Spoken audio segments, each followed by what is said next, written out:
Bihar staff selection commission, जिसमें friends यहाँ पर एडवर्टाइजमेंट नंबर 05/25 जो कि आपके 4th graduate level combined competitive exam चतुर्थ स्नातक स्तरीय संयुक्त प्रतियोगिता परीक्षा है, इसका ऑनलाइन फॉर्म आपका स्टार्ट हो गया है 25/8/2025 से और 24/9/2025 तक आप इसमें रजिस्ट्रेशन और पेमेंट कर सकते हैं। 26/9/2025 तक अपने फॉर्म को आप सबमिट कर पाएंगे। तो यहाँ पर फ्रेंड्स देखिए कैसे आपको यहाँ पर इस फॉर्म को आवेदन करना है ऑनलाइन, जो कि BSSC Bihar CGL online form 2025 है। इसके स्टेप बाय स्टेप प्रोसेस के बारे में हम बात करने वाले हैं इस वीडियो। तो यहाँ पर देखिए फ्रेंड्स जो ये पोर्टल है जहां से आपको इसमें ऑनलाइन आवेदन करना है, आवेदन करने से पहले जो भी फ्रेंड्स इसके फॉर्म अप्लाई की जो भी इंस्ट्रक्शंस है, एडवर्टाइजमेंट है, हाउ टू अप्लाई सेक्शन है, मतलब कैसे आपको आवेदन करना है, ये सभी एक बार आप जो है इंस्ट्रक्शंस को रीड आउट कर लें, उसके बाद ही आप इसमें आवेदन करें। क्योंकि यहाँ पर मैं आपको डेमो शो करने वाला हूं, जो कि फ्रेंड्स मैं आपको यहाँ पर सैंपल शो करूंगा कैसे आपको फॉर्म को अप्लाई करना है। फिर भी एक बार आप गाइडलाइंस को और नोटिफिकेशन को चेक जरूर कर लें। तो ये इसका ऑफिशियल नोटिफिकेशन है। अब यहाँ पर देखिए ऑनलाइन डेट आपको यहाँ पर दी गई है पुरानी वाली, जो कि फ्रेंड्स अब रिवाइज हो गई है, जो कि ये वाली डेट है 25/8 से 24/9/2025। अब ये बात करते हैं कैसे आपको आवेदन करना है। तो सबसे पहले आपको यहाँ पर देखिए ऑप्शन मिलता है रजिस्ट्रेशन का। रजिस्ट्रेशन टैब पर क्लिक कीजिएगा, आपके सामने रजिस्ट्रेशन पेज ओपन हो जाएगा। तो यहाँ पर फ्रेंड्स रजिस्ट्रेशन करने के लिए आपको कुछ बेसिक जानकारी एंटर करनी होगी, जिसमें सबसे पहले यहाँ पर आएगा आपका नाम। तो फ्रेंड्स आपका पूरा नाम क्या है वो आपको यहाँ पर देना होगा सेकेंडरी एग्जाम सर्टिफिकेट के अकॉर्डिंग। आपका जेंडर आपको सेलेक्ट करना है। बिहार के अगर आप निवासी मान लीजिए नहीं है, आप नो कर सकते हैं, केवल आप जनरल से ही फॉर्म को अप्लाई करेंगे। बाकी आपके ऑप्शंस यहाँ पर जो भी डिसेबल हुए हैं वो आप फिल नहीं कर सकते, क्योंकि अदर स्टेट कैंडिडेट को केवल जनरल से ही फॉर्म को अप्लाई करना होता है, क्योंकि ये स्टेट वैकेंसी है। तो यहाँ पर रिजर्वेशन अदर स्टेट कैंडिडेट को नहीं मिलेगा। बाकी प्रोसेस अब सेम रहेगी, जो कि मैं आपको बताने वाला हूँ बिहार स्टेट के अकॉर्डिंग। अब डोमिसाइल अगर आपका बिहार स्टेट है आप यस कर सकते हैं। कैटेगरी कौन सी है वो आप यहाँ से सेलेक्ट कर सकते हैं। कास्ट अब आपको यहाँ से सेलेक्ट करना होगा, आपका जो भी कास्ट है वो आप यहाँ से सेलेक्ट कर लीजिएगा। मैंने सिर्फ सैंपल आपको शो कर रहा हूँ, आपके अकॉर्डिंग आपकी जो एक्चुअल कैटेगरी और कास्ट है वो आपको सेलेक्ट करना है। इसके बाद अगर आप यहाँ पर मान लीजिए सेलेक्ट करते हैं बीसी कैटेगरी, तो बीसी कैटेगरी में आपसे पूछता है कि आप नॉन क्रीमी लेयर से बिलोंग करते हैं, तो आप यहाँ पर यस कर सकते हैं अगर आपके पास एनसीएल का ओबीसी सर्टिफिकेट है तो। ये फ्रेंड्स आपकी कैटेगरी ऑप्शंस है, यहाँ से आपकी कास्ट आपको सेलेक्ट करनी होगी, वो आप यहाँ से सेलेक्ट कर सकते हैं। तो मैंने आपको यहाँ पर जानकारी प्रोवाइड कर दी है, और ये अपनी अपनी जो आपकी कास्ट सर्टिफिकेट है उसके अकॉर्डिंग जानकारी आप प्रोवाइड करेंगे। इसके बाद फ्रेंड्स यहाँ पर देखिए नेक्स्ट ऑप्शन आपका आता है जो है पीएच कैटेगरी का। अगर पीएच कैटेगरी है तो आप यस कर सकते हैं। अब ये परमानेंट है या टेम्परेरी है वो आपको सेलेक्ट करना है। 40% अबव है तो यस कीजिए, 40% से कम है तो आप नो करेंगे। तो ये आपकी भी पीएच सर्टिफिकेट के अकॉर्डिंग जानकारी आपको एंटर करनी है। पीएच कैटेगरी में नहीं आते सिंपली नो कर दीजिए। ऐसे ही एक्स सर्विसमैन है तो यस कर सकते हैं। आपका जो टोटल सर्विस है डिफेंस में ईयर मंथ एंड डेज में वो आपको प्रोवाइड करना होगा, नहीं तो आप इसमें भी नो करेंगे। अब यहाँ पर कुछ क्वेश्चन है, जैसे कि आप 1 जनवरी 1963 के बाद एनसीसी से विमुक्त होने के बाद बिहार सरकार के अधीन कार्य किया है, या आप कम से कम 3 साल का नियमित एवं रेगुलर सेवा आप यहाँ पर कर रहे हैं, नहीं कर रहे हैं, वो जानकारी आपको यहाँ पर देनी होगी। इसके बाद पूछता है number of attempt after Bihar government employee after date, आपको जो डेट दी गई है इसके बाद का। आपको फ्रेंड्स यहाँ पर है तो आप अटेम्प्ट दे सकते हैं, नहीं तो आप 0 की एंट्री कर देंगे। इसके बाद आपका मोबाइल नंबर एंटर कीजिएगा, आपकी मेल आईडी एंटर कीजिएगा। यहाँ से आपका डेट ऑफ बर्थ आपको सेलेक्ट करना है इस कैलेंडर के माध्यम से, तो अपना डेट ऑफ बर्थ आप सेलेक्ट कर दीजिएगा। और इसके बाद आपका एज क्राइटेरिया 1/8/2025 को काउंट होकर आ जाएगा। इसके बाद आप इस कैप्चा कोड को फिल करेंगे और सेव एंड कंटिन्यू कर देंगे। इसके बाद फ्रेंड्स आपका यहाँ पर देखिए जो रजिस्ट्रेशन है वो कंप्लीट हो जाएगा। रजिस्ट्रेशन कंप्लीट होने के बाद रजिस्ट्रेशन नंबर एंड पासवर्ड आपकी मेल आईडी पर और आपके मोबाइल पर आपको सेंड कर दिया जाएगा। तो यहाँ से रजिस्ट्रेशन नंबर एंड पासवर्ड डालकर आप सिंपली लॉगिन कर सकते हैं। तो यहाँ पर फ्रेंड्स लॉगिन करने से पहले मैं आपको जानकारी प्रोवाइड करने वाला हूँ। जैसे आप बीएससी सीजीएल का जो ये फॉर्म है वो अगर आप अप्लाई यहाँ पर कर रहे हैं, तो फ्रेंड्स आप इसके लिए अगर ई बुक परचेज करना चाहते हैं तो आप अपनी ई बुक यहाँ पर परचेज कर सकते हैं। ई बुक पीडीएफ 2025, जो कि फ्रेंड्स आपके सीजीएल के लिए जो पीडीएफ नोट है और आपके ओनली 99 रुपीज़ में आपको ये देखने को मिल जाते हैं। तो आपको बाय नाउ पे ऑप्शन पर क्लिक करना है और आप इस ई बुक को फ्रेंड्स परचेज कर सकते हैं। लिंक मैंने वीडियो डिस्क्रिप्शन में आपको प्रोवाइड किया हुआ है। तो यहाँ पर फ्रेंड्स देखिए BSSC CGL 4 Bihar staff selection commission का जो ये सीजीएल का एग्जाम है, इसके ई बुक पीडीएफ में आपको 5600 प्लस क्वेश्चंस देखने को मिलते हैं, जिसमें आपके general knowledge, science, Hindi, Bihar special जो आपके प्रीवियस ईयर क्वेश्चंस है, करंट अफेयर्स हैं, वो सब आपको यहाँ पर देखने को मिलेंगे ओनली 99 रुपीज़ में। अगर आप यहाँ पर इस सैंपल चेक करना चाहते हैं तो आप सैंपल भी चेक कर सकते हैं। तो आपको यहाँ पर पेज नंबर दिए गए हैं, किस पेज पर आपको क्या आपको फ्रेंड्स कंटेंट मिलेगा वो आप यहाँ पर चेकआउट कर पाएंगे। आपको कुछ इस तरह से फ्रेंड्स क्वेश्चन आंसर देखने को मिलते हैं, जो कि आप यहाँ पर चेक कर सकते हैं। और इसके लिए फ्रेंड्स आपको जो है इस पीडीएफ को अगर आप डाउनलोड करना चाहते हैं, परचेज करना चाहते हैं, अपनी तैयारी को और मजबूत करना चाहते हैं, तो इसके लिए आपको सिंपली परीक्षा मार्क पर आना है, या परीक्षा मार्क के ऐप को भी मोबाइल में आप डाउनलोड कर सकते हैं। इसके बाद फ्रेंड्स सिंपली आप नीचे आएंगे तो यहाँ पर आपको और इंस्ट्रक्शंस और इस जो फ्रेंड्स बुक है इसके बारे में आपको सारी जानकारी यहाँ पर प्रोवाइड की गई है। इसके बाद आप यहाँ से बाय नाउ कर सकते हैं। बाय नाउ करने के बाद आपको फ्रेंड्स आप किसी भी मोड में आप यहाँ पर देखिए बुक को परचेज करना चाहते हैं तो आप कर सकते हैं। आपको सिंपली प्लेस ऑर्डर पर क्लिक करना है और इस बुक को परचेज कर लेना है। तो यहाँ पर देखिए मैंने आपको जानकारी प्रोवाइड कर दी है। अगर आप बीएसएससी सीजीएल की तैयारी कर रहे हैं और या तैयारी करने वाले हैं तो कैसे आप अपनी ई बुक को परचेज कर सकते हैं ओनली 99 रुपये में, ये जानकारी मैंने आपको प्रोवाइड कर दी है। लिंक वीडियो डिस्क्रिप्शन में आपको मिल जाएगा। तो अब बात करते हैं फ्रेंड्स यहाँ पर अब इसके अप्लाई प्रोसेस के लिए। तो यहाँ पर अब आपको सिंपली लॉगिन कर लेना है और लॉगिन करने के बाद आपका जो फ्रेंड्स यहाँ पर अप्लाई प्रोसेस है वो स्टार्ट हो जाएगा। अब देखिए फ्रेंड्स, जैसे ही आप लॉगिन करते हैं आपका पर्सनल डिटेल सेक्शन यहां पर ओपन हो जाता है। अब आपको यहां पर कुछ बेसिक जानकारी एंटर करनी है, जिसमें सबसे पहले यहां पर होगा आपका फादर नेम। तो अपना फादर नेम आप यहां पर एंटर कीजिएगा। आपका मदर नेम आपको यहां पर एंटर करना है। Issue date of domicile certificate, तो आपका देखिए जो डोमिसाइल सर्टिफिकेट है उसका फ्रेंड्स इशू डेट आपको मेंशन करना होगा। आप इस कैलेंडर के माध्यम से वो सेलेक्ट कर सकते हैं।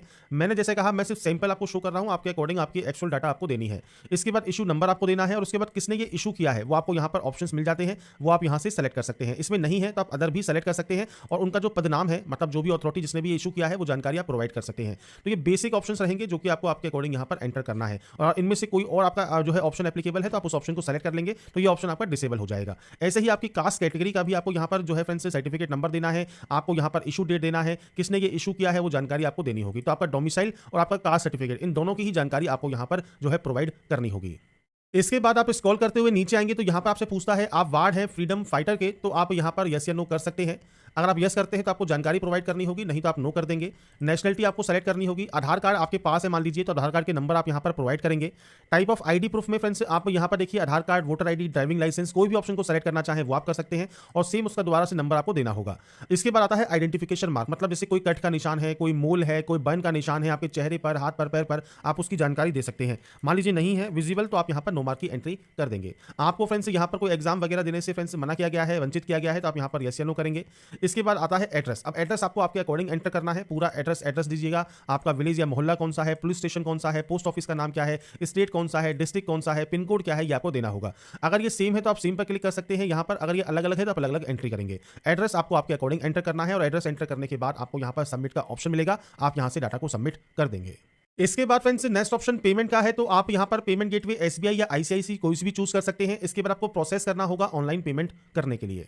अब यहां पर फ्रेंड्स देखिए ऑप्शंस हैं आपके पेमेंट को कंफर्म करने के लिए, तो आपको यहां पर देखिए जो आपका पेमेंट है वो कंप्लीट करना है। अब यदि आप फ्रेंड्स कार्ड यूजर है तो कार्ड सेलेक्ट कर सकते हैं, नेट बैंकिंग यूजर है तो नेट बैंकिंग कर सकते हैं, यूपीआई से करना है तो यूपीआई क्यूआर कोड को सेलेक्ट करके पे नाउ पर क्लिक कीजिए। और इसके बाद फ्रेंड्स आप यहां पर देखिए जो आपका पेमेंट है वो आप इस क्यूआर कोड को स्कैन करके कंप्लीट कर सकते हैं। आपको फ्रेंड्स सिंपली इसे स्कैन करना है और उसके बाद पेमेंट को कंप्लीट कर लेना है। अब आपका फ्रेंड्स देखिए जो पेमेंट है जब वो कंप्लीट हो जाएगा, पेमेंट प्रोसेस पे फ्रेंड्स आपको ये ग्रीन देखने को मिलेगा और यहां पर ऑनलाइन पेमेंट सक्सेसफुली प्रोसीड आपको यहां पर देखने को मिलेगा। तो आपके जो देखिए जो स्टेप है दो आपके यहां पर कंप्लीट हो गए हैं, अब आगे के स्टेप आपको यहां पर कंप्लीट करने हैं। इसके बाद फ्रेंड्स आपका नेक्स्ट ऑप्शन क्वालिफिकेशन का रहता है। क्वालिफिकेशन में 10th 12th एंड डिग्री, इनमें फ्रेंड्स सबसे पहले आपको सब्जेक्ट की एंट्री करनी होगी। अब 10th में आप चाहे तो ऑल जनरल सब्जेक्ट्स लिख सकते हैं, बाकी आप यहां पर इस तरह से आपकी फ्रेंड्स सब्जेक्ट्स के जो नाम है वो आप यहां पर एंटर कर देंगे। आपको फ्रेंड्स ध्यान रखना है कोई भी स्पेशल कैरेक्टर कॉमा वगैरह आपको यूज नहीं करना है, आपको सिंपली आपका जो सब्जेक्ट नेम है वो लिखना है 10th में। ऐसे ही फ्रेंड्स आपकी जो 12th है उसमें भी आपकी जो सब्जेक्ट्स के नेम है वो आपको यहां पर देने होंगे। तो आपने जो भी सब्जेक्ट्स यहां पर पढ़ी हुई हैं वो आप यहां पर एंटर कर सकते हैं। तो ये फ्रेंड्स मैंने सिर्फ डाटा जो है वो केवल आपको यहां पर दिखाने के लिए फिल कर रहा हूं, आपकी फ्रेंड्स जो भी एक्चुअल मार्कशीट में डिटेल्स है उसके अकॉर्डिंग आप एंटर करेंगे। ऐसे ही अब आपको डिग्री की जानकारी देनी है, तो डिग्री आपने फ्रेंड्स किस सब्जेक्ट से की हुई है वो जानकारी आप यहां पर एंटर करने वाले हैं। तो ये फ्रेंड्स आपके अकॉर्डिंग आप यहां पर जो है आपकी सब्जेक्ट्स के नाम एंटर कर दीजिएगा। तो यहां पर फ्रेंड्स ये एंटर करने के बाद अब आपके बोर्ड का नाम आता है या आपकी यूनिवर्सिटी का नाम आता है, तो आपकी जो भी बोर्ड है उसका फ्रेंड्स यहां पर आप इस तरह से आपके बोर्ड का नाम आप दे सकते हैं। इसके बाद आता है टोटल मार्क्स, तो आपके टोटल मार्क्स दे दीजिएगा, आपके ऑप्टेन मार्क्स तो आपके ऑप्टेन मार्क्स दे दीजिएगा, आपकी परसेंटेज आ जाएगी। इसके बाद सर्टिफिकेट नंबर या मार्कशीट नंबर जो भी आपके पास अवेलेबल है वो आप यहां पर प्रोवाइड कर सकते हैं। इसके बाद सर्टिफिकेट कब इशू हुआ है या मार्कशीट कब इशू हुई है। अब यहां पर फ्रेंड्स आपकी मार्कशीट पर या सर्टिफिकेट पर ये डेट मेंशन होती है, तो आपको इस कैलेंडर पर जाना है और उसके बाद यहां से आपकी जो भी डेट ऑफ सर्टिफिकेट इशू है वो आपको यहां पर प्रोवाइड करना होगा। तो यहां पर मैंने फ्रेंड्स सैंपल के तौर पर सेलेक्ट कर लिया है, आप जैसे यहां पर देख रहे होंगे आपका जो भी सर्टिफिकेट इशू डेट है वो आपको प्रोवाइड करना है। ऐसे ही 10+2 में भी आपको बोर्ड का नाम देना है, आपके टोटल नंबर्स कितने हैं वो आपको यहां पर देने होंगे, आपकी परसेंटेज आपकी आ जाएगी, सर्टिफिकेट नंबर या मार्कशीट नंबर आपको देना है और यहां पर इशू होने की डेट देनी है। ऐसे ही आपका फ्रेंड्स जो यूनिवर्सिटी है उसका नाम, आपके फ्रेंड्स यहां पर जो टोटल नंबर्स हैं और उसके बाद आपके यहां पर जो ऑप्टेन मार्क्स है वो आपको देने हैं, आपका सर्टिफिकेट नंबर देना है या मार्कशीट नंबर देना है और ये इशू डेट आपको देना होगा। ये आपको आपके सर्टिफिकेट के अकॉर्डिंग यहां पर आपकी मार्कशीट नंबर के अकॉर्डिंग आपको ये डाटा प्रोवाइड करना है और उसके बाद आप यहां से इसे सबमिट कर सकते हैं। इसके बाद फ्रेंड्स नेक्स्ट ऑप्शन आता है आपके फ्रेंड्स फोटोग्राफ अपलोड का, आपके इंग्लिश और हिंदी में सिग्नेचर अपलोड का। तो इसके लिए फ्रेंड्स आपको देखिए यहां पर गाइडलाइन भी दी गई है फोटोग्राफ के लिए। फ्रेंड्स सबसे पहले देखिए आपको नॉर्मल फोटो अपलोड करनी है, उसके अलावा आपको लाइव फोटो यहां पर अपलोड करनी होगी। तो अपलोड इमेजेस आप कैसे कर सकते हैं, तो इसके लिए फ्रेंड्स आपको यहां पर देखिए एनेक्सर ए दिया गया है, तो यहां पर देखिए आपकी लेटेस्ट फोटो होनी चाहिए, बैकग्राउंड जो है व्हाइट या लाइट कलर में होना चाहिए और आपको फ्रेंड्स नीचे यहां पर सैंपल फोटोग्राफ भी दिए गए हैं जो कि आपको यहां पर इस तरह से अपलोड करने होंगे। नीचे फ्रेंड्स एनेक्सर बी है जिसमें आपसे कहा गया है सिग्नेचर अपलोड करने के लिए, तो यहां पर आपसे कहा गया है ब्लैक या डार्क ब्लू इंक पेन से आपको सिग्नेचर करना होगा। आपको यहां पर एक्सेप्टेबल सिग्नेचर भी दिए गए हैं, देखिए आप यहां पर देख रहे होंगे इस तरह के सिग्नेचर यहां पर अब जो है आपके वैलिड माने जाएंगे, इस तरह के सिग्नेचर आपके यहां पर वैलिड नहीं होंगे। तो सैंपल आप चेक कर सकते हैं, दोनों ही सैंपल्स आपको यहां पर देखने को मिल जाते हैं किस तरह की फोटो आपकी यहां पर एक्सेप्टेबल अवेलेबल होगी। इसके बाद आप यहाँ पर ब्राउज पर क्लिक करेंगे, फाइल को सेलेक्ट करेंगे और आपकी फोटो सिग्नेचर अपलोड कर देंगे। तो यहाँ पर फ्रेंड्स देखिए जो आपके फोटोग्राफ सिग्नेचर है, जब आपके ये अपलोड हो जाएंगे, इसके बाद आप यहाँ से डाटा को सबमिट कर सकते हैं।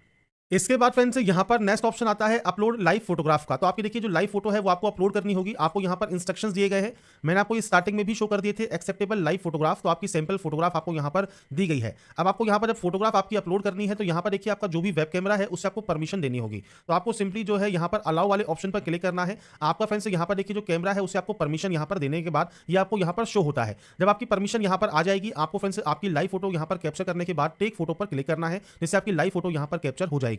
जब आपकी लाइव फोटो यहां पर आ जाती है तो आपको सबमिट कर देना है। बस ये ध्यान रखिएगा जो लाइव फोटो आप यहां पर कैप्चर कर रहे हैं वो फ्रेंड्स यहां पर देखिए इस तरह की इमेज आपकी यहां पर होनी चाहिए। आपका बैकग्राउंड बिल्कुल क्लियर होना चाहिए, आपको स्ट्रेट देखना है, सामने देखना है और उसके बाद आपकी लाइव फोटो आप कैप्चर कर सकते हैं। इसके बाद फ्रेंड्स जब आपकी लाइव फोटो यहां पर कैप्चर हो जाएगी, इसके बाद आपका फॉर्म यहां पर देखिए फाइनली सबमिट हो जाएगा। आप यहां से चाहें तो प्रिंट पेमेंट स्लिप ले सकते हैं। आपको यहां पर प्रिंट एप्लीकेशन स्लिप का ऑप्शन भी मिल जाएगा, मतलब आपके एप्लीकेशन फॉर्म के प्रिंट आउट का। तो यहां पर फ्रेंड्स देखिए जो प्रोसेस है आपके बीएससी सीजीएल ऑनलाइन फॉर्म 2025 आप कैसे अप्लाई कर सकते हैं, इसके स्टेप बाय स्टेप प्रोसेस के बारे में मैंने आपको जानकारी प्रोवाइड करने की कोशिश की है। बाकी अगर आपको कोई भी समस्या है, कोई भी क्यूरी है तो दिए गए हेल्प डेस्क कॉन्टैक्ट नंबर पर आप इनसे संपर्क कर सकते हैं।